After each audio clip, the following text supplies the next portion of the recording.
Hello everyone. రీసెంట్గా railway recruitment boards మనకి group D పోస్టులకి నోటిఫికేషన్ రిలీజ్ చేసినాయి. సో ఎవరైతే 10th క్లాస్ పాస్ అయి ఉన్నారో, ఐటీఐ డిప్లొమా చేస్తున్నారో వాళ్ళు ఈ జాబ్స్కి అప్లై చేయొచ్చు. లాస్ట్ డేట్ ఏంటంటే 2 March mid night, right? Night close అయిపోతే 12 AM కల్లా. సో మీరు Feb 28 or 29 లోపల అప్లై చేస్తే బెటర్ అనమాట. లాస్ట్ మూమెంట్లో సర్వర్ డౌన్ ఉంటుంది ఆబ్వియస్గా. కొన్నిసార్లు ఎక్స్టెండ్ చేస్తారు, కొన్నిసార్లు చేయరు. సో మీరు ఎవరైతే ఇంట్రెస్టెడ్గా ఉన్నారో, రిక్వైర్మెంట్ ఉంది, ఈ సెంట్రల్ గవర్నమెంట్ జాబ్ ఇది కూడా, ఇది చేస్తూ వేరే జాబ్స్ ప్రిపేర్ అవ్వచ్చు, రైట్? దీంట్లో డిఫరెంట్ టైప్స్ ఆఫ్ జాబ్స్ ఉన్నాయి. అప్రెంటిస్ వాళ్ళకి, 10th క్లాస్ పాస్ అయిన వాళ్ళకి డెఫినెట్గా అప్లై చేయండి. ఈ జాబ్ చేస్తూ వేరే జాబ్స్ కూడా మీరు ట్రై చేయొచ్చు. ఫైనాన్షియల్గా ఎంతమంది హెల్ప్ అవుతుంది, సెంట్రల్ గవర్నమెంట్ జాబ్స్ కాబట్టి. మీకు మెడికల్ పరంగా అన్నీ వస్తాయి, right?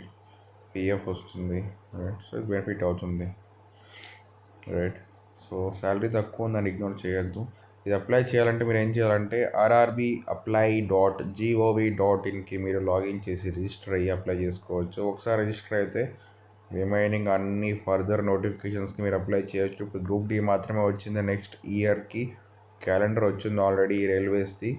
So IRB, NTPC, technical పోస్ట్స్కి గ్రాడ్యుయేట్, అండర్ గ్రాడ్యుయేట్ అంటే 12th క్లాస్ పాస్ అయిన వాళ్ళకి, డిగ్రీ పాస్ అయిన వాళ్ళకి పోస్టులు అనేవి సపరేట్కి వెళ్ళాలి. తర్వాత బీటెక్ పాస్ అయిన వాళ్ళకి లోకో పైలట్ అని, స్టేషన్ మాస్టర్ అని డిఫరెంట్ కేటగిరీ పోస్టులు ఉంటాయి రైల్వేలో, రైట్? ఎలాగైతే ఐబీపీఎస్ బ్యాంకింగ్లో ఎస్ఓ, పిఓ క్లర్క్ ఉంటాయో, ఇక్కడ కూడా అలాగా రైల్వేలో కూడా డిఫరెంట్ పోస్టులు ఉంటాయి అన్నమాట. డిఫరెంట్ లెవెల్స్ ఉంటాయి, డిఫరెంట్ శాలరీస్ ఉంటాయి వాటికి, రైట్?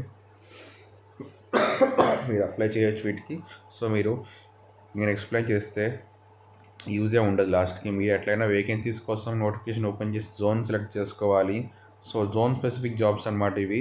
ఆ జోన్లోనే మీకు పోస్టింగ్ ప్రమోషన్లు ఉంటాయి. లాంగ్ టర్మ్లో ఉండాలనుకుంటే ఇంటర్నల్ ఎగ్జామ్స్ ఉంటాయి రైల్వేలో, ఎల్డీసీ ఎగ్జామ్స్. అవి రాసుకొని మీరు ప్రమోషన్కి వెళ్ళొచ్చు, అప్పర్ స్కేల్కి వెళ్ళొచ్చు, గ్రేడ్ ఏ ఆఫీసర్ దాకా వెళ్ళొచ్చు, రైట్? ఇది చిన్న జాబ్ ఏం కాదు, మంచి జాబ్ ఇది కూడా.